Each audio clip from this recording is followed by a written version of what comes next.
É uma honra tê-los aqui. Nós vamos dar início, então, a mais uma sessão do Hospital Procardíaco. E como vocês já devem ter percebido, nas últimas sessões, nós estamos filmando as sessões. Essas imagens vão ser disponibilizadas no site do hospital, que é o procardíaco.com.br. E como, eventualmente, nós temos já realizado aqui no hospital algumas sessões conjuntas com outras instituições do Rio de Janeiro. O Instituto Nacional de Cardiologia é um parceiro do Hospital Procardíaco de longa data. Nós temos uma parceria tanto de ensino como também de pesquisa. Nossos residentes passam pelo Instituto Nacional de Cardiologia e os residentes do Instituto Nacional de Cardiologia passam pela unidade de emergência do Hospital Procardíaco. Essa parceria ela tem sido extremamente vantajosa para os dois lados. Realmente uma experiência extraordinária que a gente tem a oportunidade de vivenciar e os residentes têm tido excelentes experiências lá. Então, todo o nosso agradecimento ao grupo do Instituto Nacional de Cardiologia. Hoje, então, nessa sessão conjunta, nós vamos ter a honra de receber o Dr. Antônio Sérgio Cordeiro da Rocha, que além de médico do Instituto Nacional de Cardiologia, é diretor técnico do Hospital Procardíaco, que vai coordenar a sessão de como a tecnologia de ponta auxilia a tomada de decisão na doença coronariana. Eu queria agradecer aos colegas do Instituto Nacional de Cardiologia, Dr. Guilherme, Dr. Sérgio Leandro, Dr. Paulo Dutra, André Feijó e Alexandre Siciliano, que também estão presentes. Antônio Sérgio, muito obrigado. Boa tarde. Só vou dizer para vocês que eu já marquei o otorrino. Pretendo estar melhor amanhã. Então, desculpe, mas essa limitação da voz. Muito obrigado ao Sérgio, ao Guilherme, R3, Guilherme, por favor. Obrigado ao Paulo, Siciliano, André, obrigado aos presentes.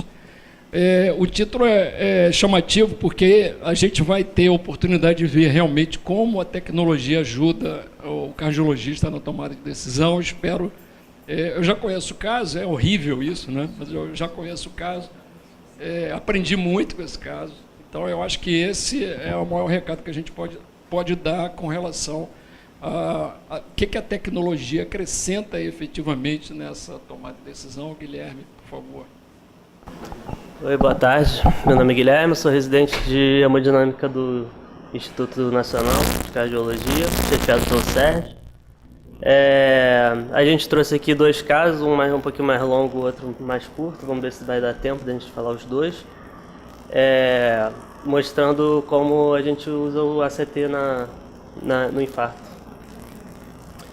Esse primeiro caso, de lá, 47 anos, uma BMS, casada do lar, natural do Rio de Janeiro, reside em São Gonçalo, dor no peito, a queixa principal. Dia 1º/5, ela vai interna pela manhã na UPA com uma dor intensa, precordial, em aperto, irradiando para o membro superior esquerdo, associada a náusea, e ela nunca teve dor no peito antes, é o primeiro episódio.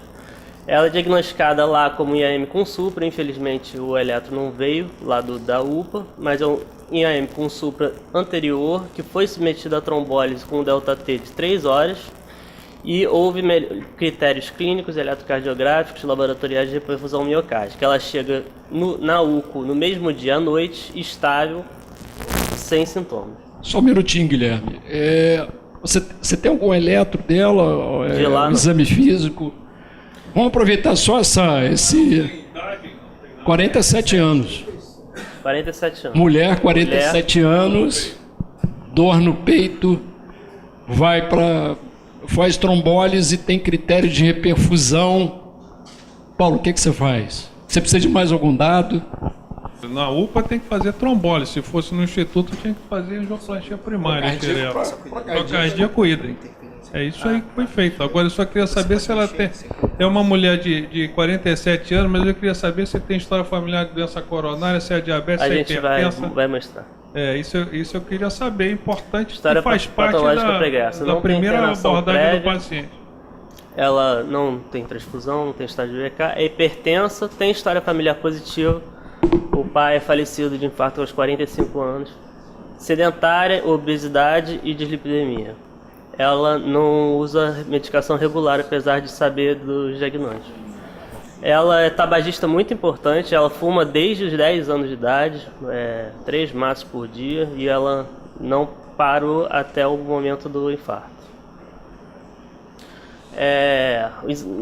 Lá na admissão na coronária, ela vinha com uma pressão de 160, chega com uma pressão de 160 por 90, 72 batimentos, sem esforço eupneica, sem dor, racianótica, bom estado geral.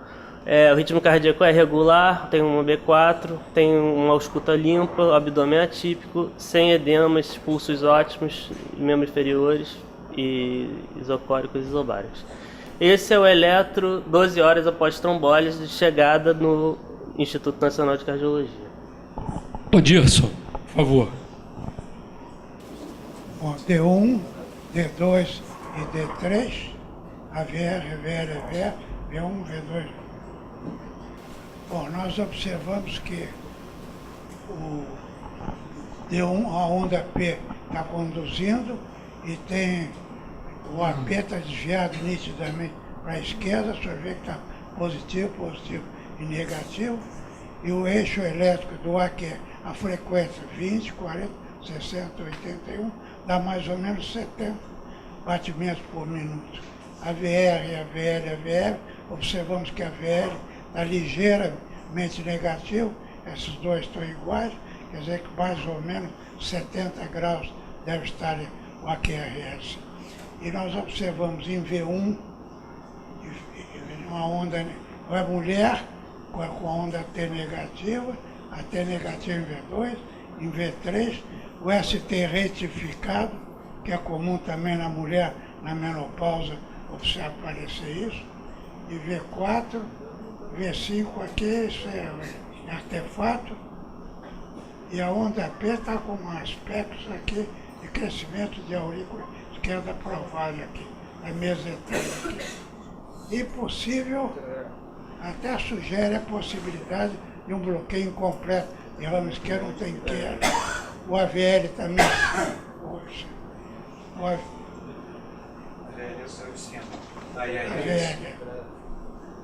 E V6. Quer dizer, temos aqui uma evidente isquemia na parede lateral esquerda, mas não há nenhum sinal de necrose para se pensar no infarto. Guilherme, tem raio-x e é? Não. Não? Então, só um minutinho. Vamos provocar um pouquinho. Ó. Não tem eco. Isso aí não teve eco. Teve? Não. Guilherme? Não. Mas tem o exame físico. Tem exame físico, tem B4. Esse é o primeiro eletro que ela veio transferida da UPA para o hospital. Assintomática e com esse eletro. Quer dizer, fez o trombolítico e ficou assintomática. O exame físico dela você tem aí, foi aquele, né? Não tem, só tem uma quarta bolha. Tem uma quarta bolha. Fernando, eu arriscaria ter uma pequena área de nativa antroceptal, né? Você fica lá Rzinho pequeno em V1 e V2. Aparentemente eu não tenho, não. Coisa muito discreta. Deve ter havido uma perda vetorial se comparar com o anterior, por esse isolado difícil dizer. Mas, segundo as diretrizes, uma pessoa que tenha sofrido um infarto com supra e com trombólise bem sucedida, deve ser enviada à sala de hemodinâmica para fazer uma coronariografia diagnóstica nas primeiras 24 horas após a trombólise. Então, a recomendação é fazer a coronariografia nas primeiras 24 horas do infarto trombolizado com sinais de reperfusão, não complicado. Porque quando não tem sinais de reperfusão, quando tem dor, persistência de supra, não caiu 50%, aí entra como resgate, é imediato. Então, aqui, a indicação seria levá-la para a sala de hemodinâmica com até 24 horas. Daniel, você quer falar? Inclusive, complementando o que o Fernando falou, a diretriz europeia fala, a americana fala também, mas a europeia, ela fala sobre a terapia farmacoinvasiva, onde você faria a transferência desses doentes independente de você ter ou não critério de reperfusão. E aí, se você não tivesse critério de reperfusão, você faria uma angioplastia de resgate, e se você tivesse critério de reperfusão, ainda assim você faria uma coronariografia em até 24 horas. Essa situação é bem frequente lá no outro serviço público onde a gente trabalha, e frequentemente a gente faz CAT, mesmo com critérios de reperfusão, você ainda tem lesões coronarianas graves e significativas. A pergunta que eu faço para vocês dois é a seguinte: coronariografia salva a vida dessa doente nesse momento? Nesse momento, não. Nesse momento, não. Quer dizer, pelo que eu estou entendendo, a coronariografia é para a gente estudar pura e simplesmente a anatomia. O grande problema da trombólise, ela salvou a vida dessa moça, da senhora, não tenho dúvida nenhuma. No entanto, se comparado com as estratégias de angioplastia primária, tem um índice de retrombose muito maior. Então, a curto prazo, ela está exposta, porque o fibrinolítico ativa todo o sistema de coagulação endógena e trombina, sobretudo. Então, aumenta o ambiente trombogênico e aumenta as chances de uma retrombose. Então, esse é o grande diferencial da angioplastia. Um dos grandes diferenciais é esse, é evitar o reinfarto. Então, preconiza-se fazer as primeiras 24 horas com vistas a evitar uma retrombose e poupar músculo. Então, nesse momento, ela não está ameaçada, ela teve um critério de reperfusão, mas ela não está livre de uma retrombose. Existem alguns trabalhos na literatura mostrando que a passivação da placa é possível sem nenhuma intervenção do ponto de vista mecânico, né? A história natural dessa instabilização da placa, mesmo usando trombolítico, com o tempo a lesão residual diminuir. Isso existe, isso está descrito. Tem mais de um trabalho mostrando isso. Evidentemente que não é pura e simplesmente num cenário de síndrome coronariana com supra do ST. Isso muda um pouco essa nossa observação. Mas alguém quer ter algum comentário que queira fazer nesse momento? Sérgio. No Instituto, a terapia fármaco-invasiva é a que tem mais se desenvolvido e nós temos feito a oportunidade de fazer bastante junto com o município, com as UPAs do município, encaminham os pacientes para nós entre 6 e 24 horas e comparando com a abordagem direta versus a fármaco-invasiva, eu acho muito interessante porque tem um grupo de pelo menos uns 15% dos casos que nem implanta o stent, nem é mais necessário o implante do stent.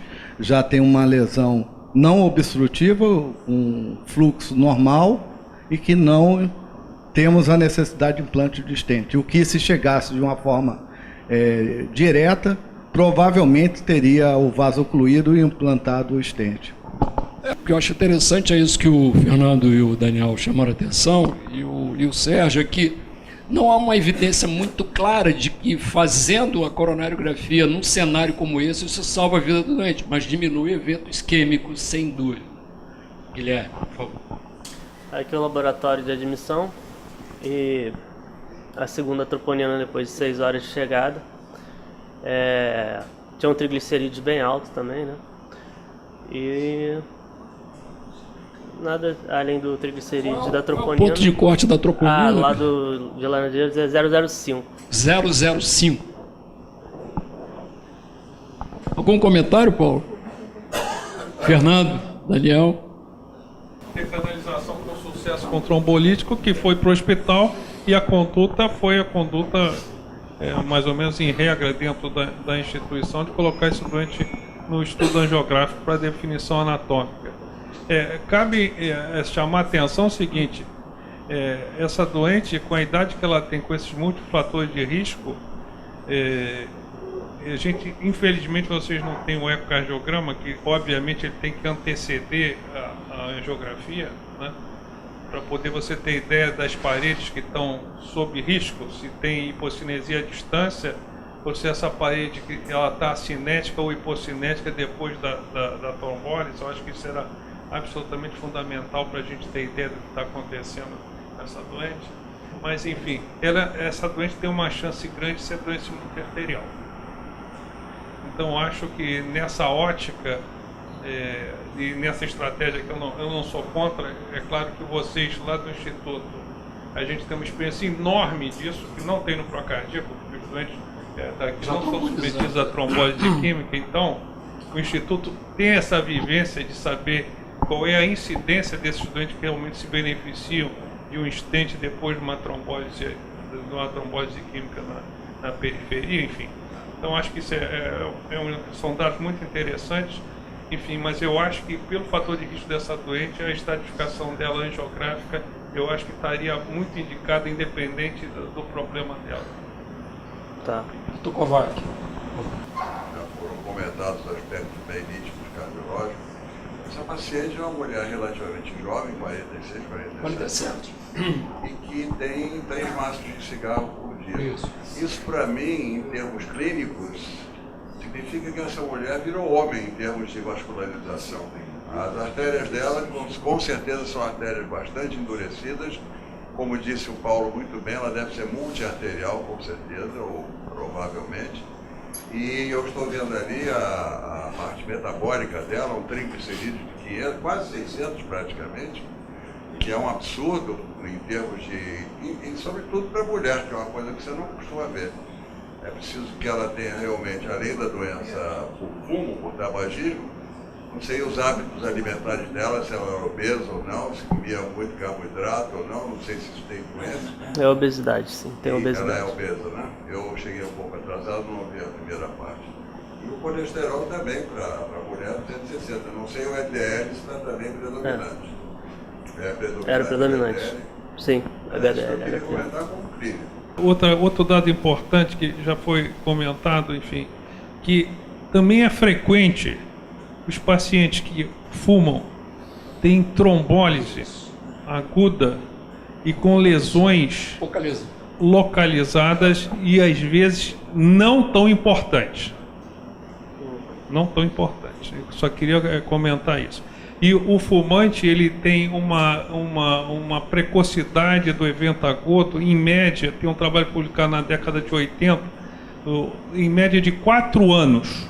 Fumante mais ainda. 4 anos, 4 anos. Então, só queria lembrar esse aspecto. Daniel.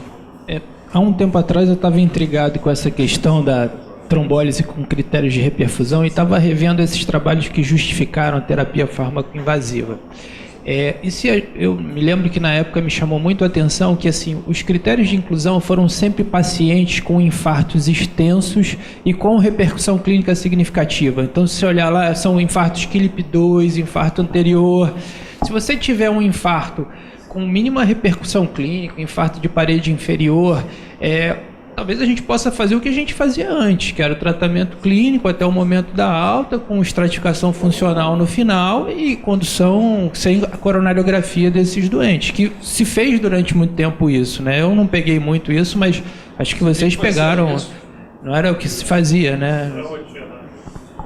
O que eu quero dizer, olha só, Daniel, a gente fazia isso e o GICE, que é um estudo antigo, ele já mostrava o seguinte: pacientes com menos de 70 anos, em KILIP1 com boa função, a gente não sabe, eu estou acreditando que a função dela esteja normal, esteja preservada, só tem uma quarta bolha no exame físico, o eletrocardiograma não tem evidência clara de zona inativa, né, de uma necrose extensa. Então, esses doentes são doentes considerados de baixo risco. A mortalidade no GICE em um ano para paciente com esse perfil é muito baixo. Eu não acredito que isso tenha sido modificado. Quer dizer, é uma mortalidade que no GICE era abaixo de 1% ao ano. Quer dizer, muito diferente de outros grupos de pacientes com infarto com supra. Quer dizer, então, na verdade, qual é o procedimento que vai ter uma mortalidade de menos de 1%? A angioplastia pode chegar perto disso. Mas cirurgia, você acha que é possível, Ciliano? Vamos aproveitar o nosso cirurgião. A mortalidade da cirurgia nesse cenário, ela é muito alta. Então, no pós-infarto, sobretudo no pós-infarto com supra, a mortalidade da cirurgia é acima dos 2 dígitos em termos percentuais, obviamente considerando só o infarto, não as comorbidades dos doentes, e ela vai caindo ao longo do tempo e passa a ser mais ou menos comparável à mortalidade de uma cirurgia eletiva após 2 semanas. E há uma recomendação de operar esses pacientes, se obviamente o ponto de vista clínico for confortável, após o 4º ou 5º dia, às custas de uma mortalidade 2 ou 3 vezes maior do que o esperado para um doente eletivo. Então, a nossa experiência no pró-cardíaco com mortalidade em revascularização de pacientes em fase aguda do infarto é muito ruim. A mortalidade é alta. Nós fizemos um estudo que foi levado para o Congresso Europeu uns 10 anos atrás. Você lembra desse trabalho? Eu não sei se Paulo, mas tem mais ou menos 10 anos em que nós avaliamos a mortalidade dos pacientes que eram internados lá no hospital. Lógico, esses doentes eram doentes graves, né? E aí eu separei os pacientes, exatamente os que foram para a cirurgia sem um problema mecânico, né? Sem uma complicação mecânica do infarto, e era nítido que a partir do 7º dia a mortalidade reduzia a metade. E depois do 7º dia ficava muito próxima da mortalidade que a gente encontrou na época dos doentes crônicos. André, você quer fazer algum comentário? Eu ia fazer um comentário corroborando o que o Daniel comentou a respeito da conduta farmaco-invasiva precoce. Eu, particularmente como intervencionista, me sinto bastante desconfortável com esse tipo de conduta, exceto nos pacientes de alto risco, em QLIP 2, que estão fazendo dor, mas sem supra no eletro, que justifica, porque o paciente primeiro está em estado de fibrinose sistêmica. A gente vai estar fazendo um procedimento invasivo de alto risco. E, frequentemente, nos pacientes assintomáticos de infartos pequenos que você coloca em sala, na hora que você coloca o stent, você nitidamente observa uma queda do fluxo coronário. Provavelmente por microembolização distal de debris necrótico de placa. E isso é uma questão assim, que me deixa um pouco desconfortável, porque isso é um pouco consensual e você leva o paciente a uma intervenção, mas frequentemente o paciente sai do ponto de vista clínico levemente pior. Mais taquicárdico, se questiona de um desconforto no peito, o fluxo você recupera depois de fazer um monte de nitrato, um monte de adenosina. Fenômeno que frequentemente a gente não vê quando você espera 2, 3 dias para fazer uma intervenção nesses pacientes. Só queria colocar essa questão. Guilherme. Bom, a medicação iniciada lá na coronária foi dupla de agregação com clopidogrel, enoxaparina plena, o beta-bloqueador, losartan e atorvastatina. A evolução dela, na madrugada do mesmo dia, ela voltou a ter dor, com as mesmas características. Foi iniciado nitroglicerina venosa, apesar de não ter tido alteração eletrocardiográfica, e a troponina já do momento já foi mais baixa do que a de chegada. Todo mundo concorda que ela vai para a coronariografia? Aí, não temos o eco, mas temos a ventriculografia, que mostra uma função boa e em OAD, com uma hipocinesia anterolateral. Aqui a coronária direita, com uma lesão grave proximal, uma visão oblíqua esquerda. E a coronária esquerda, com aqui uma visão em spider, né, oblíqua esquerda caudal, mostrando uma lesão grave em terço médio de DA, antes da emergência da segunda diagonal. Aqui é um PA caudal, mostrando a mesma lesão, e uma PA de crânio, com a lesão ali em terço médio. Essa lesão foi angioplastada, um stent farmacológico grande e pós-dilatado. O resultado final, aqui em PA de crânio, um fluxo bom, time 3, um oblíqua esquerda cranial também.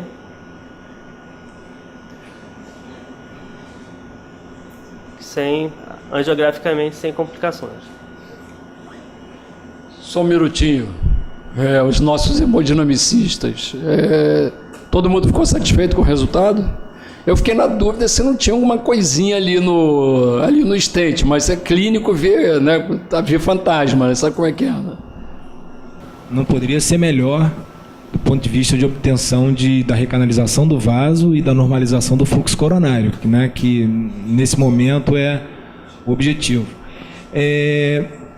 Sucinta nesse caso, se você deve ou não, no infarto agudo, quando você coloca o stent, você avançar em manipulação em ramos secundários. Né, ali a gente vê que não tem nenhuma imagem de trombo dentro do stent.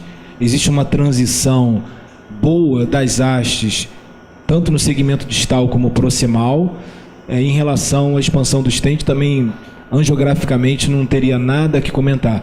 Do meio do stent, a gente observa que saem 2 ramos septais, que estão com fluxo normal, e também tem um ramo diagonal, que sai da altura da segunda septal, que eventualmente pode ter ficado com uma estenose um pouco mais significativa no ósseo, mas nesse cenário, quando não há queda do fluxo, eu diria que uma grande totalidade dos intervencionistas prefere não manipular essa lesão pelo risco aumentado de trombose, trombose subaguda, principalmente quando você manipula a bifurcação no cenário de infarto. Então eu classificaria o resultado como muito satisfatório. Parabéns. Obrigado, André. Vamos, Guilherme, por favor. Após 4 horas de procedimento, ela saiu do procedimento sem dor, mas depois de 4 horas, mesmo com o produto controlado, teve retorno da dor das mesmas características do infarto, de forma intermitente e progressivamente pior. Não conseguiu interromper a infusão de tridil, de nitroglicerina venosa, e como era intermitente, aumentava o tridil, ficaram tentando o melhor controle do produto nas primeiras 24 horas, mas não houve melhora da dor. Aí esse é o eletro no dia seguinte da angioplastia. Doutor Dias, por favor. Só água quente já O é. eletro é nitidamente diferente do anterior. O AQRS mantém-se a mesma coisa, mas observamos que a onda T em D1 é nitidamente negativa e nós vamos a VL perfeitamente a homologia com discreto supra e a onda T negativa. E a parede lateral precordiais, que é quando se vê o eletrodo em cima, vendo tudo que está debaixo dele, nós observamos que é uma onda T isquêmica, as paredes são absolutamente idênticas de um lado e de outro, em toda essa zona do terço médio do septo, e V2, V3, e prolongando até V4, V5, V6, quer dizer, um quadro difuso, mas predominantemente, principalmente no terço médio do septo. Isso aqui da isquemias anteroseptal. Perguntar aos clínicos. Daniel, já que você está com o dedo levantado, eu vou perguntar, você acha que isso aí foi expansão da área de infarto? Se isso aí é uma evolução do quadro inicial? Antônio Sérgio, essa decisão sobre voltar ou não com o doente para a sala de hemodinâmica, ela é mais ou menos frequente, quando a gente está lá na coronária. E ela nem sempre é tão simples. Eu diria que se fosse só pela alteração eletrocardiográfica, apesar dela ser bastante proeminente, nós já vimos doentes que evoluem dessa forma que você não precisa voltar com esse doente para a sala, inúmeras vezes. Os doentes que a gente volta normalmente evoluem com supra. Aqui é um somatório de informações. A doente tem dor que não melhora com nitroglicerina e esse eletro. Então, aí o cenário já é diferente e acho que talvez a gente tenha de fato que voltar com a doente para a sala. Mas dor no pós-angioplastia é relativamente frequente e se fosse só com esse eletro alterado e melhorasse clinicamente, talvez eu não voltasse com essa doente para a sala, não. Fernando, por favor. Eu concordo com Daniel, esse eletro tem várias interpretações. Uma delas que você falou, poderia ser a evolução do infarto, as ondas T estão muito profundas, com isquemia subepicárdica anterior extensa, mas poderia ser a evolução natural do infarto. Agora, o que chama atenção é que não deve estar ocluído o vaso. O que nós temos visto ao longo do tempo é quando tem oclusão pós-infarto, tem supra. Então, no início, há 20 anos atrás, a gente descia com o doente com onda T invertida, com um certo ângulo, mas o vaso estava patente. Então, eu espero que possa haver alguma complicação ali local, mas trombo-oclusivo, em princípio, eu não espero. E a clínica é exuberante, porque não consegue diminuir a nitroglicerina. Isso não é evolução normal pós-infarto. E aquela distensão ali de de adventícia após... não é isso também, porque aquilo é um dolorimento discreto, não é essa angina refratária pós-intervenção, não consegue baixar a dose de nitroglicerina. Então, acho que a indicação de retornar à sala é clínica. Paulo. Eu acho que é muito difícil você encaminhar o doente para a sala por causa do eletrocardiograma. Então, você tem que estar do lado do doente e sentir o que está acontecendo. Se essa dor realmente tem expressão, ou se esse paciente, o que pode acontecer num doente desse tipo? Quer dizer, na mesa de cateterismo, para ele voltar para a sala. São coisas importantes, a gente tem que pensar. Primeira coisa, trombose no stent. Aparentemente não parece, é pouco provável, porque não está soprado, não é?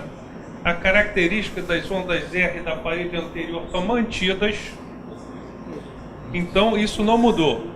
A segunda hipótese é que eventualmente, e ocorre frequentemente em doentes diabéticos, mais raramente, é muito raro, mas acontece em doentes diabéticos, é que esse doente esteja evoluindo com uma isquemia por algum hematoma intramural da coronária por stent, depois da implantação do stent. É um achado raro, acontece normalmente em diabetes e quem não tem doença difusa, que essa doente já tem doença à distância. Enfim. Outra hipótese para isso, quer dizer, que esse stent esteja insuficiente com a trombose parcial, não me parece. Mas na hora você tem que definir o diagnóstico desse doente está evoluindo com algum tipo de pericardite. Ele precisa de um ecocardiograma no leito antes da decisão de voltar.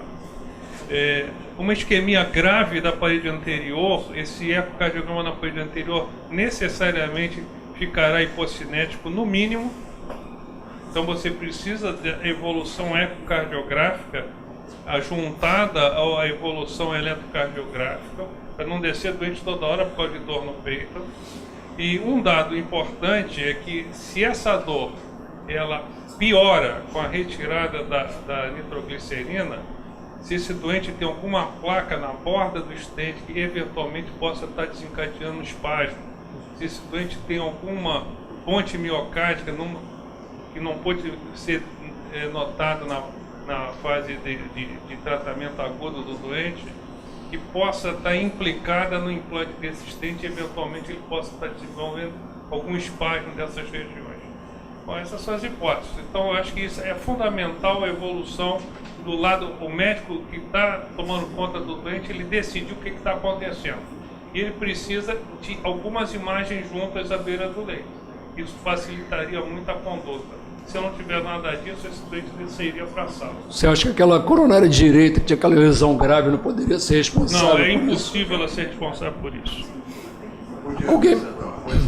Então, em relação à dor, eu já usei amlodipina associada a essas dores que não cedem apenas com nitrato, e a amlodipina realmente potencializou o efeito coronário dilatador do nitrato. É apenas uma dica que eu usei, inclusive, no meu próprio caso. Guilherme. Eu só queria adiantar o Kovac o seguinte: em vigência da emergência desse caso, ele tem que ter uma decisão pontual. A gente não pode testar remédio nesse doente. Não, eu não estou discutindo a gênese, não, mas isso é em outro tipo de doente. Nesse tipo de doente, ele não cabe a amlodipina nesse momento, e o que ele cabe é a decisão do que está acontecendo agudamente com esse doente. Então isso tem que estar definido na sala. Guilherme. A curva de troponina dela, ela voltou a subir nesse dia da alteração eletrocardiográfica com dor. E, enfim, subiu quase 100%. Mais de 100%. E foi para coronariografia. Não baixou. Normal ela nunca ficou, né? Aí a imagem em PA crânio aparentemente não é diferente da coronariografia, do fim da coronariografia da angioplastia. André! A gente tem que provocar os hemodinamicistas, né? Afinal de contas. E a coronária direita. Não, o comentário. Volta a imagem. Estou poupando o Sérgio aqui, que ele já conhece o caso, pelo amor de Deus. Mas vamos pedir para vai para a sala para dilatar à direita. Por isso que eu perguntei para o Paulo. Eu perguntei isso para o Paulo. O que chama a atenção nesse caso, que é preciso, na verdade, comentar, é o seguinte. A gente sabe que placas na vigência do infarto, à distância do vaso culpado, podem estar sofrendo processo de instabilização também. Entretanto, a coronária direita está aberta com fluxo normal. O resultado angiográfico se manteve sem nenhuma imagem de trombo intraluminal que pudesse estar causando limitação ao fluxo, pelo menos do ponto de vista angiográfico. Você não acha certo? que essa lesãozinha aqui na subida da diagonal podia ter alguma Não, esse é um outro aspecto. Cabe a gente agora tomar uma decisão de avaliar se a dor é desse ramo diagonal que aparentemente ele pode ter tido uma trombose ou o trombo ter se deslocado um pouco e se organizado no ósseo desse diagonal, porque realmente tem uma restrição luminal importante no ósseo da diagonal. Além do mais, houve uma extensão, no primeiro eletro não tinha envolvimento lá de V5 e V6, exatamente. E agora nós temos, né? E o outro aspecto que eu acho que caberia nesse caso é você fazer um estudo de imagem intracoronariano para avaliar esse stent. E a coronária direita eu acho que está num segundo plano em termos de decisão. Quer dizer, você acha que a gente pode estar sendo enganado por essa imagem? Sim. Também, e a diagonal pode ser responsável pelos sintomas também. Pode ter uma imagem intravascular e também o diagonal. A gente sabe que diagonal pode levar dor ao paciente. Já tivemos vários casos e vários exemplos. Roberto, você quer falar? Eu vi o Roberto se mexendo lá, achei que você queria falar, viu, Roberto? Eu queria fazer um comentário seguinte, em relação à evolução eletrocardiográfica. A evolução eletrocardiográfica, esse ramo diagonal é para a parede anterolateral. É V5, V6, D1 e AVL. Por que a alteração está acentuada também na região anteroseptal? Ela acentuou em todas as paredes. Mas não pode ser evolução natural do processo. Eu acho que, primeiro, é essa evolução natural da injúria, do infarto que ele teve. E que teve reperfusão. Agora, essa parede anterolateral e lateral superior, que esse ramo praticamente é o ramo que sustenta, ele realmente está angustiado. Se isso aí está levando uma isquemia adicional, eu não sei, mas que a parede toda anterior, ela segue a evolução natural do infarto, me parece isso. Roberto. Além do que foi dito, e eu não peguei bem o início do caso, você desculpa, eu não vi. O eletrocardiograma, quer dizer, a gente não tem o eletro imediatamente após a intervenção. A gente não sabe em que momento ele se modificou. Muitas vezes... Não se modificou. Disseram que não se modificou, viu, Roberto? Muitas vezes a gente dá alta para paciente com eletro normal depois, né? e 2 semanas depois você tem um eletro com alteração isquêmica por esses mecanismos todos, né? Se fosse uma decisão simples do que tem de estenose, seria a coronária direita, que o Paulo discutiu bem que não faz muito sentido, mesmo com reatividade vascular, a distância modificada e tudo. Além do que já foi comentado daquele estrangulamento, desde a intervenção, que eu fico um pouco incomodado com a irregularidade do terço médio distal da descendente anterior. Não parece grave, mas agora é buscar o detalhe. E o detalhe não vai ser luminografia nem um outro exame, teria que ser uma avaliação intravascular. E, portanto, eu acho que o ultrassom ele conseguiria detectar alterações da placa distal ou então da expansão do estente proximal. Vamos aproveitar os outros clínicos aqui presentes. Flávio. Bom, eu acho que primeiro a doente está com uma dor refratária, que a gente não esperaria numa evolução usual, né? Então foi feito um estudo aí para saber o que está acontecendo. E na realidade você tem que ter uma resposta. Alguma coisa tem aí para ela estar com essa dor. A evolução do eletro pode ser uma evolução corriqueira do infarto que ela estava tendo, mas se ela está com dor, você tem que ir adiante com as altas tecnologias e olhar o que é aí dentro, o que está acontecendo. Eu não acredito que aquele raminho ali seja responsável por toda essa dor. Então, eu acho que tem que fazer um estudo intra-arterial aí, provavelmente com ultrassom se tiver, se dispuser aí. Ok, Guilherme. Posso? Lógico. Eu queria só colocar uma dúvida, quer dizer, um luminograma com esse nível de resolução angiográfica, até que ponto, sabendo que a evolução eletrocardiográfica pode ser a evolução normal desse infarto, e com esse luminograma, efetivamente, o que o estudo intravascular efetivamente, porque a gente pode encontrar alguma coisa no estudo intravascular e, eventualmente, a gente não ter uma correlação com o que essa paciente está sentindo e está expondo ela ao risco de nova intervenção intravascular e com devices mais danosos a esse endotélio do que simplesmente o estudo hemodinâmico. A pergunta que fica é, numa paciente que tenha essa evolução clínica, e aqui eu chamo a atenção da refratariedade, ela não permitiu a retirada da nitroglicerina. É o que está escrito. Mas não sei se houve a otimização terapêutica em relação à terapia anti-isquêmica dela, inclusive em relação à nitroglicerina. Essa é uma questão, porque não permitir a retirada da nitroglicerina é uma coisa. Porque o que a gente está propondo agora, pelo menos o que está sendo proposto, é uma nova intervenção para que se possa atuar em uma paciente que tem uma dor de origem provavelmente isquêmica, mas que tem um eletrocardiograma que pode ser evolução natural e que tem um luminograma absolutamente satisfatório segundo os hemodinamicistas. Não, ela tem dor, mas aqui tem duas coisas. Primeiro, a dor dela é de retorno de um processo isquêmico trombótico? Essa é a primeira pergunta. O luminograma, em princípio, não traz essa informação, nem sugere. A segunda coisa é, dentro desse cenário, o estudo, é lógico que o título da sessão são como as novas tecnologias podem ajudar. Está todo mundo tendencioso ao estudo intravascular. Mas é preciso que a gente também coloque na balança o que a gente está agregando de dano, de risco a essa paciente frente ao quadro clínico que se apresenta. E a evolução eletrocardiográfica. Então a pergunta que fica, Guilherme, é o seguinte: essa paciente ela estava efetivamente otimizada do ponto de vista terapêutico anti-isquêmico, ou era simplesmente, como está descrito, que ela não permitiu a retirada da nitroglicerina porque tinha retorno de dor? Porque são cenários diferentes. Guilherme. Sim. Não, nitrato dependente com 12 horas, com 6 horas. Ela estava com o produto controlado. No dia seguinte, mas imediatamente para a coronariografia, justamente para otimizar e por esse lado, vamos botar, tentar controlar melhor ainda do produto e ver se desmama o tridil. E como isso não foi feito, no dia seguinte, 48 horas depois da angioplastia, ela retornou para a coronariografia. Eu não vou acrescentar nada de novo, eu só queria reforçar o que o André falou, porque estava me incomodando aqui. Uma coisa é você pedir um estudo intracoronário para um doente que tem uma lesão intermediária que você está na dúvida se ela é grave ou não. Outra coisa é você estar com uma coronariografia, pelo menos com a descendente anterior, normal, e você, que dúvida você tem de que ela está aberta? Até que ponto a ultrassom vai te ajudar? A OCT, o FFR, quer dizer, é um vaso normal.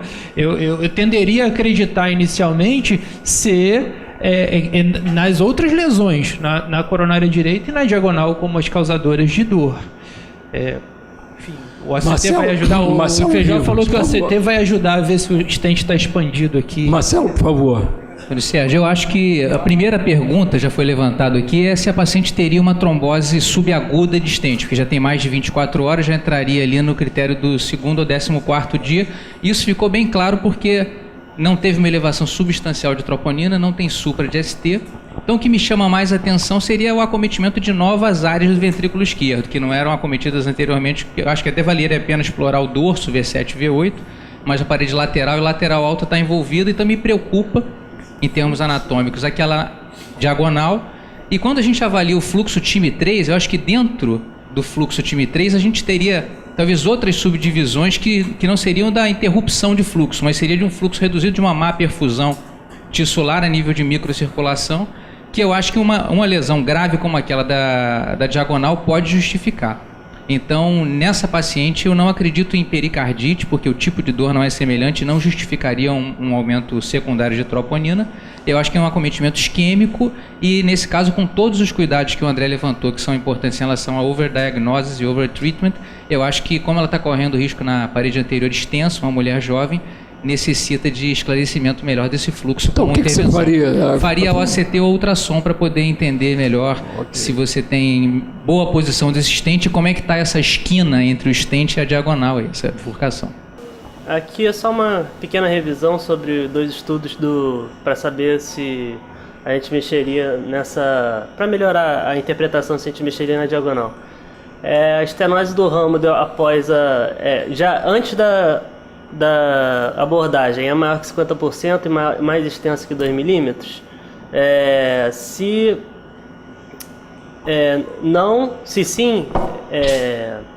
ela é maior que 50% após o implante do stent, foi randomizado nesse estudo CROSS para fazer kissing de rotina e não fazer aqueles kissing de rotina. E quando teve os dois, mais 50% e uma extensão maior que 2 milímetros, foi colocado o segundo stent no ramo ou não foi colocado. Fez crush ou um stent só. E foi feito um follow-up de 12 meses com a angiografia 8 meses depois. E o que a gente viu é que teve nesses estudos que mostrou que a única coisa de significado estatístico foi que o ramo principal, quando foi feito o kissing, ele tem uma reestenose significativamente maior nesse segmento proximal.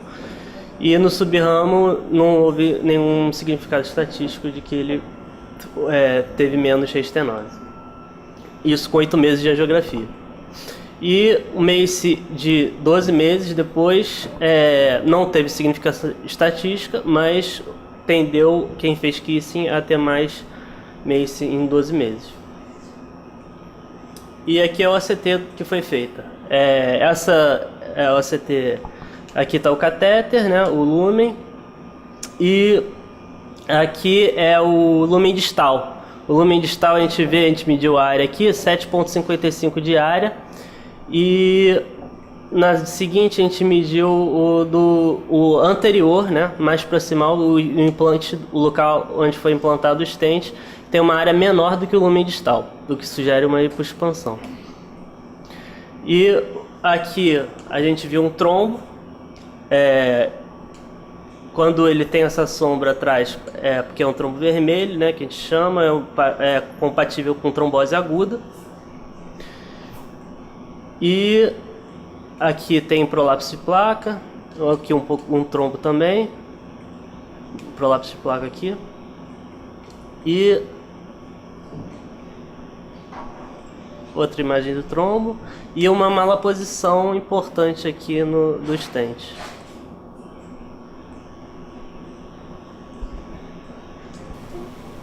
A seguinte, a imagem foi solicitada para definição da possível causa da manutenção da dor. Sim. Tá?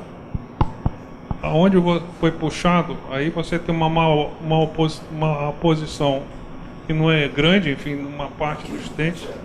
Hein? Essa aqui bom, agora que eu estou vendo. Não tá vendo. E a emergência da diagonal, então a conclusão foi que... A emergência não teve estenose. E tem trombo nessa má posição também? Tem.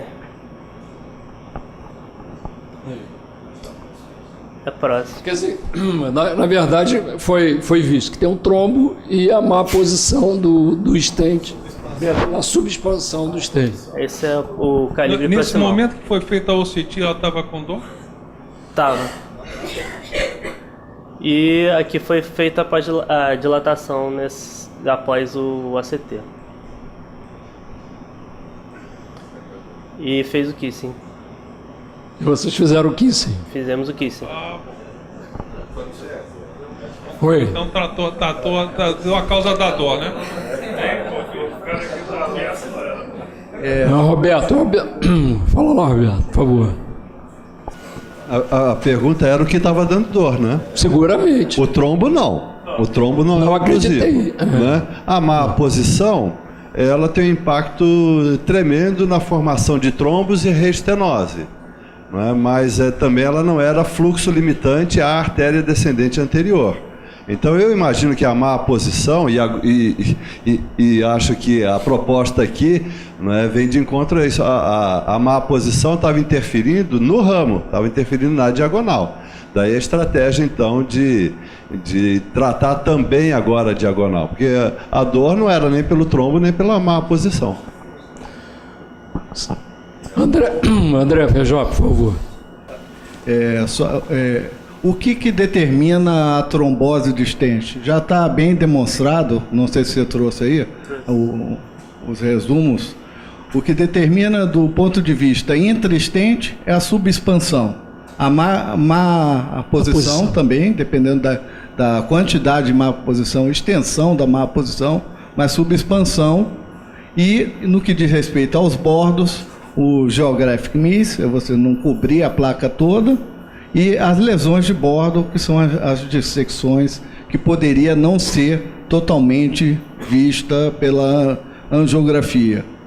Hoje em dia, você não otimizar com imagem intravascular já é um determinante de risco da trombose de stent. Isso foi bem mostrado no estudo ADAPT, onde buscou quais o grupo de pacientes tem maior risco de trombose de stent. Não tem dúvida nenhuma, e mostrou também nesse estudo, que o paciente com supra, infarto com supra, tem maior chance de trombose de stent. Até se pensa em usar antiagregantes mais potentes. Se eu junto a esse paciente uma subexpansão, que ficou demonstrada, a nossa referência era 7, e veja que era um vaso até nem 7,5, e ficou no local de MSA, né, onde nós chamamos Minimal Stent Area. Esse é o que nós temos que procurar. Qual é o Minimal Stent Area? Nós toleramos em torno de 5 a 15%, é a meta a ser atingida. 10% de 7,8, digamos, chegasse pelo menos a 6 milímetros quadrados, e nós chegamos a em torno de 5 milímetros quadrados. Então, tem uma subexpansão. O MSA tem relação direta com a chance de trombose de stent e da reestenose e as lesões de bordo. Nós aqui detectamos a presença de trombo. O trombo, a pergunta que faz, onde é o vaso culpado? Onde tem trombo. Essa oclusão, inicialmente, pode não ser uma oclusão total, mas existe embolização do leito distal, que determina dor e elevação enzimática também.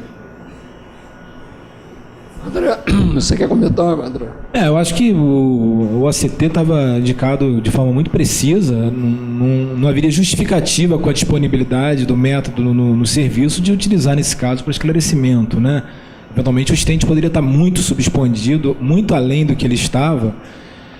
O que me passa pela minha cabeça também é que o ACT, nesse caso, ele determinou que você pôde otimizar o resultado de expansão do stent. Tinha trombo intraluminal. Esse trombo, o que foi detectado, muito dele pode ter sido embolizado ao longo das últimas 48 horas, enquanto ela ficou em observação.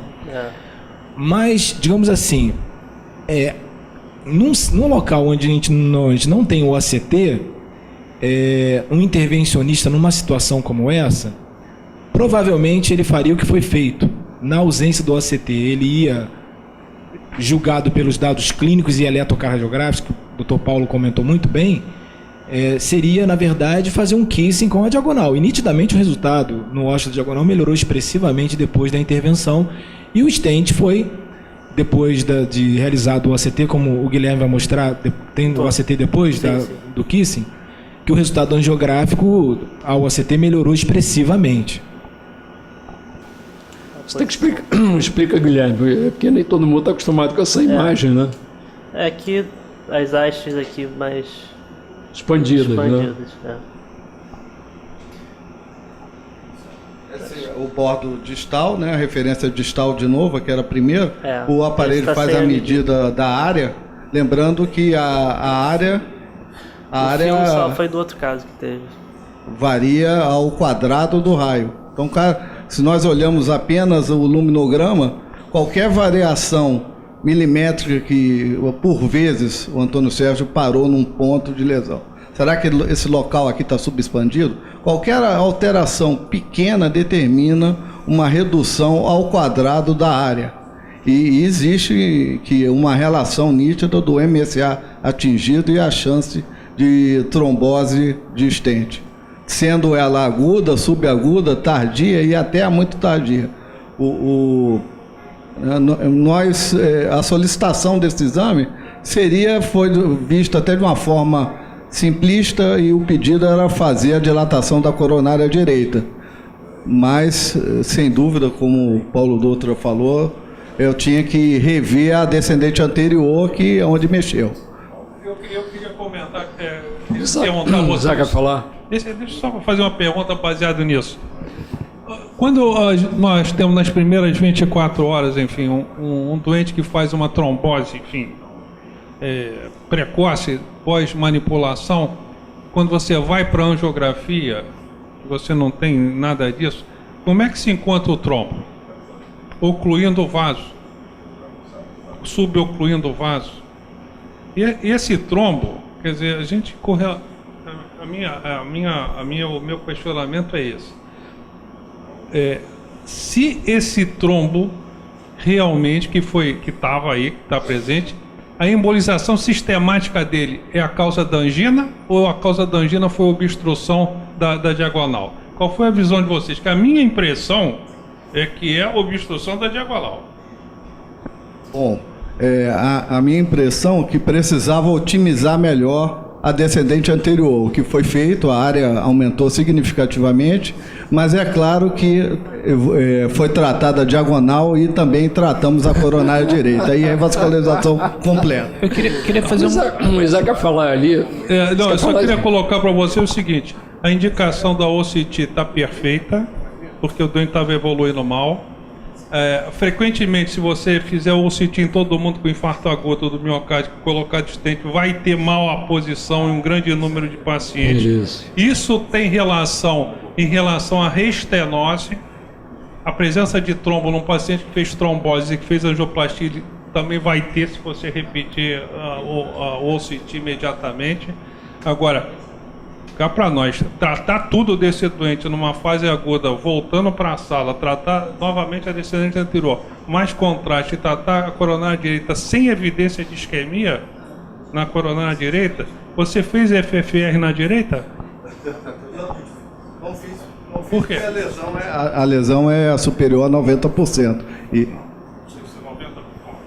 Na sua opinião, 90%. Na minha opinião, não é 90%. Esse doente só teria indicação de mexer na coronária direita nessa fase.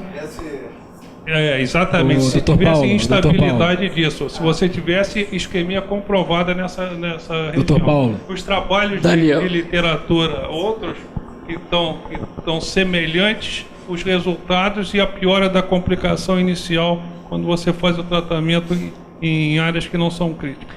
Esse caso é mais um exemplo.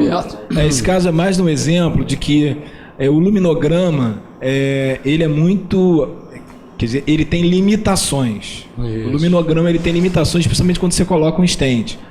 Então, o intervencionista, numa situação de infarto agudo, mesmo numa angioplastia eletiva, quando não dispõe desses métodos, ele tem que seguir uma regra básica de angioplastia. O stent ele tem que sempre ser feito uma pós-dilatação com pressão mais elevada, e você utilizar métodos, por exemplo, como a angiografia quantitativa, que é um método não invasivo, e através do luminograma, para ver se você realmente, do ponto de vista angiográfico, você garantiu a expansão do stent. Porque essa na verdade, é uma coisa já uma retórica, já muito antiga. A gente sabe que as intervenções você deve fazer alta pressão no stent, pode dilatar o stent com alta pressão para garantir uma expansão deles.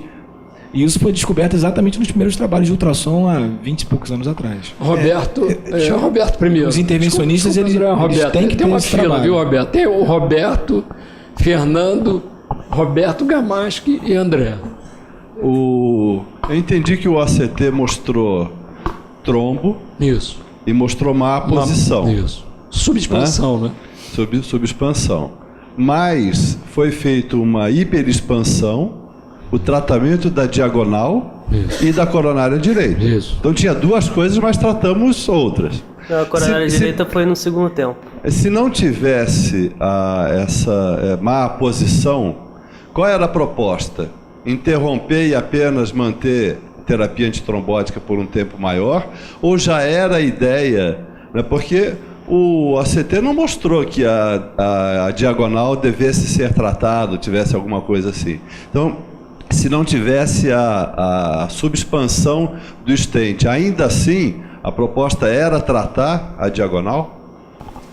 Se não tivesse, se não precisasse ser otimizado o stent, como já vimos em outras ocasiões, a sugestão é usar um antiagregante mais potente. Fernando, por favor. Daniel, tem uma fila aí, viu? Antônio, Nesse caso, depois de toda essa bela propedêutica invasiva que foi feita, não havia, assim, do ponto de vista macro-circulatório, nenhum motivo assim, explícito para que justificasse a dor, né? Tanta dor, né? Tanta dor. Então, eu chego à conclusão de que a dor vem de fenômenos microcirculatórios. Essa é a minha impressão. Então, a minha pergunta é, será que não valeria a pena tratar a microcirculação com fármacos ativos na microcirculação, como, por exemplo, a piximab intracoronariano, ou mesmo vasodilatadores? Quem sabe isso poderia agregar valor ao tratamento.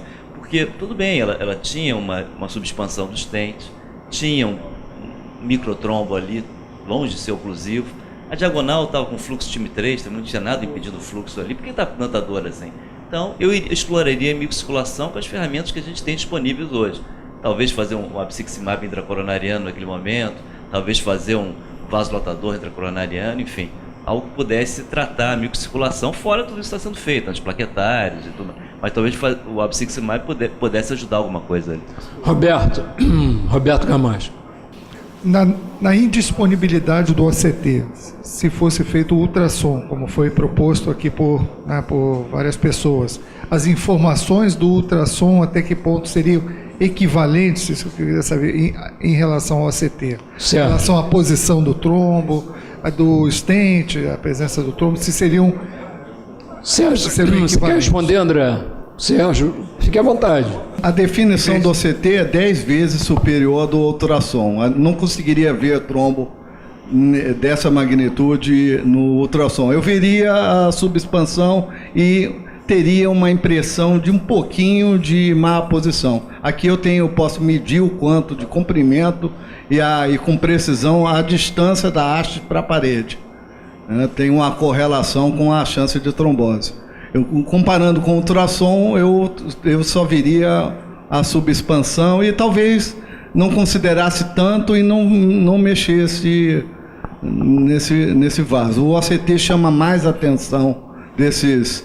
É frequente a mudança de decisão, por exemplo, falou muito bem o Fernando da utilização de reopro, que fazemos a angioplastia e depois se verifica uma grande quantidade de prolapso de placa, porque mexemos numa placa lipídica, e automaticamente decidimos tomar uma decisão com a utilização de reopro. Mas eu acho que a qualidade da imagem do OCT ela é bem nítida, não deixa dúvida e não nos deixa subvalorizar esse trombo ou essa má posição. André, por favor. Eu queria voltar a alguns depoimentos. Seta falou que é muito frequente na coronária a gente ter dor depois de procedimento de angioplastia. Não, quem está falando é a rotina da coronária, não sou eu não. A gente sabe que é verdade, o chefe da coronária está falando. A outra colocação que eu queria ouvir dos hemodinamicistas, inclusive dados mais objetivos. Já a gente vai ouvir. Qual é aproximadamente o percentual de hipoexpansão de stent? Tem uma ideia, mais ou menos. Então, esses dois modelos, eles são modelos bastante prevalentes na doença coronariana aguda. Ou seja, a recorrência ou refratariedade, como a gente quiser chamar, e a possibilidade da hipoexpansão. Daí, a gente está estabelecendo que, baseado em outros dados que não de OCT, onde a hipoexpansibilidade realmente foi causa de trombose, a gente está extrapolando isso para um exame de sensibilidade muito maior, porque o que a gente está fazendo, a gente está mudando de exame e estabelecendo o mesmo raciocínio que a gente tinha anteriormente, agora no exame que é muito mais sensível. Esse é o caminho certo da gente não ter uma resposta precisa sobre se esse tratamento ele é ou não tão efetivo quanto era anteriormente nos critérios utilizados. A minha ponderação é no sentido de a gente está trabalhando agora com uma nova tecnologia, se baseando em informações que não era dela, para poder promover intervenções dentro de um novo cenário de informação. E eu tenho aqui os meus questionamentos, porque a literatura, eu não sei se já avançou no sentido de mostrar que hipossensibilidade demonstrada na OCT melhora o prognóstico desses doentes, porque é disso que a gente está falando. É disso que a gente está falando. Então eu não sei se nesse momento esse caminho que aqui foi individualmente utilizado já pode ser uma estratégia disseminada como a literatura e alguns estudos tentam demonstrar. É só um alerta porque a gente está mudando de exame para um exame de muito maior sensibilidade, propondo uma mesma estratégia que se mostrou benéfica com um outro exame, onde a gente sabe que a restenose, a retrombose... Antes do André responder, Daniel, você quer acrescentar alguma coisa? Quer responder ao... Acho que o Daniel quis dizer que a dor é muito frequente nesses cenários pós-infarto. Isso que ele quis dizer. Que a dor coronariana pós-angioplastia, na verdade, ela não é muito frequente. Todos nós já tivemos paciente pós-angioplastia e a gente não precisa discursar sobre isso. Às vezes acontece um pouco de dor no peito, mas é infrequente o sintoma de dor. A dor refratária é em cenários muito específicos. Agora, o que eu queria falar para o André é o seguinte, que o OCT, ele só muito recentemente foi possível ser introduzido na prática clínica pelo desenvolvimento tecnológico. E todos os trabalhos feitos com ultrassom nas últimas 2 décadas validaram uma série de condutas baseadas no ultrassom. Esses trabalhos não houve tempo ainda de serem reproduzidos para o OCT. Então, o que a literatura diz é que o consenso de especialistas em imagem intravascular intracoronariana recomendam, de certa forma, uma validação das condutas ao OCT baseado nas condutas que você tomava pelo ultrassom, utilizando bastante bom senso, até que essas respostas possam ser validadas ou não. Então, se baseia-se em critérios, alguns critérios do ultrassom, a gente sabe que o OCT ele tem um pouco de diferenças em relação ao ultrassom, principalmente em termos de ganho luminal do tamanho, né, do tamanho do comprimento do vaso. Então você tem que interpretar, existem números diferentes para interpretação em termos de ganho luminal, em termos se a placa é obstrutiva ou não. Não são os mesmos critérios utilizados no ultrassom e no OCT. São critérios um pouco diferentes porque os métodos dão ganhos diferentes. Então você não pode dar o mesmo número. Agora, André, em relação à hipoexpansão do stent, todo stent, se você não libera com pressão adequada ou não pós-dilata, ele está subexpandido. Seguramente. Todo hemodinamicista experiente sabe disso. Você bota o stent, você libera lá, ele é a 10 atmosferas, o vaso 3, o stent não está a 3 milímetros ainda. Você injeta, está linda a imagem, mas o procedimento ainda não terminou. Se termina, ele está hipoexpandido. A gente tem 5 minutos. Porque a conduta que foi tomada, que eu não discuto a conduta, eu só discuto o diagnóstico, né? Por que foi tomada a conduta de tratar todos os vasos se a hipótese de quem estava tratando era microembolia por trombo? É a sua, mas por que tratou tudo? É porque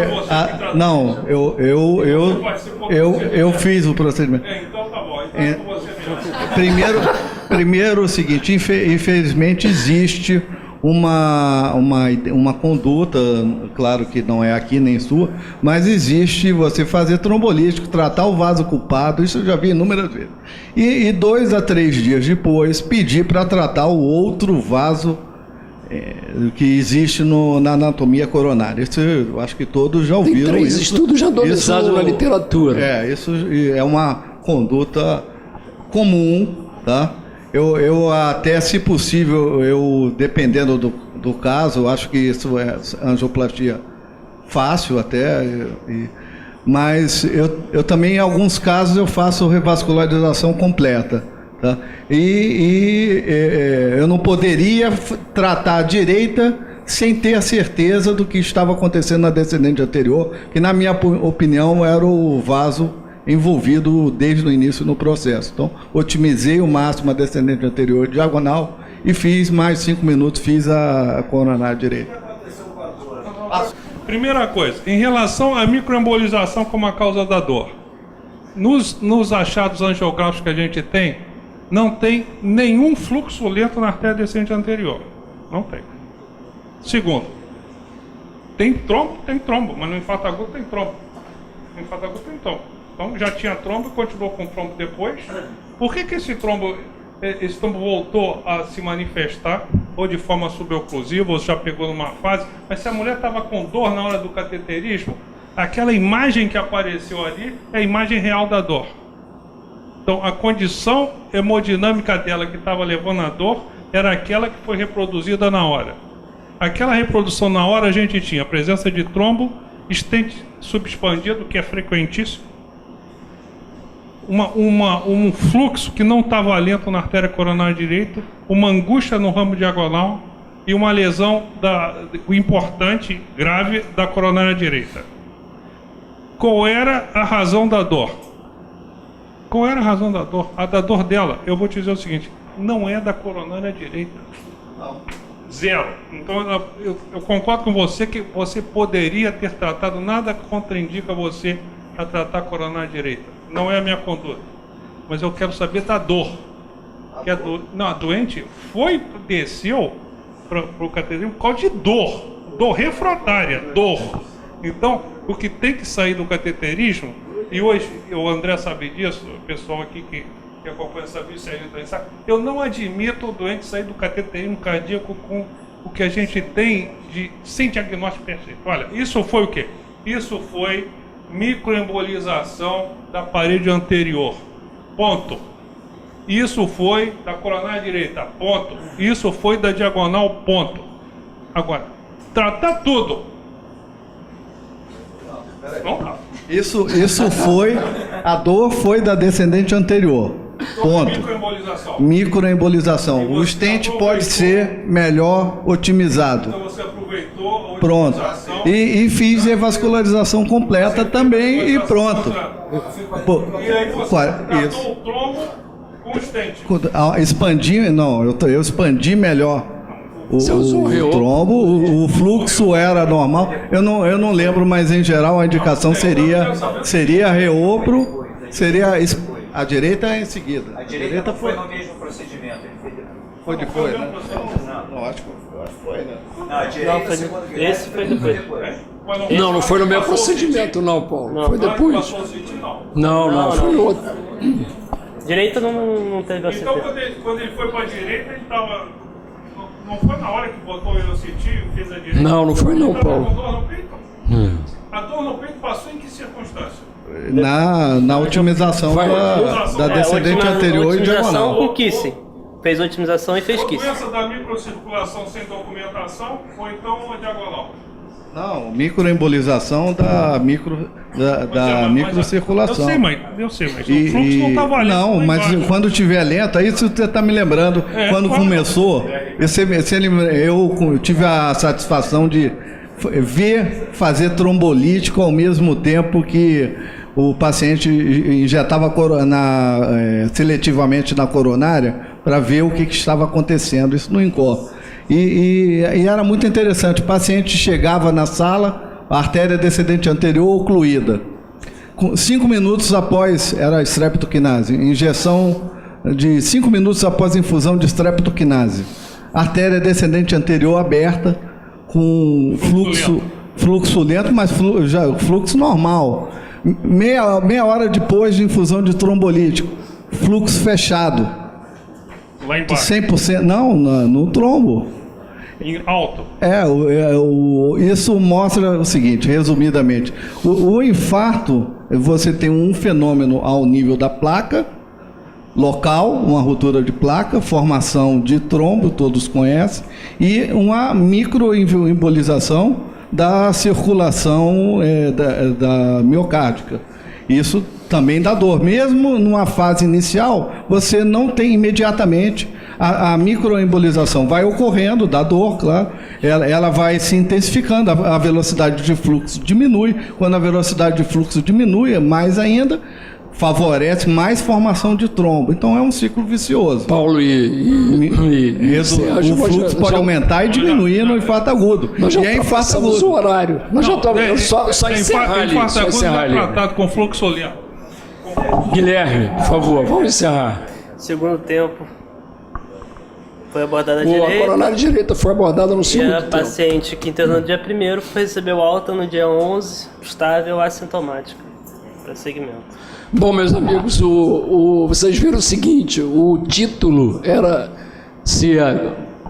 como a tecnologia de ponta ela pode auxiliar na tomada de decisão. E a gente viu que mesmo com a tecnologia de ponta ainda deixa muita dúvida na hora de decidir o que fazer. Quero agradecer ao Paulo, André, todos que participaram, Sérgio, Leandro, por ter vindo aqui. Muito obrigado, Guilherme. Muito obrigado a todos.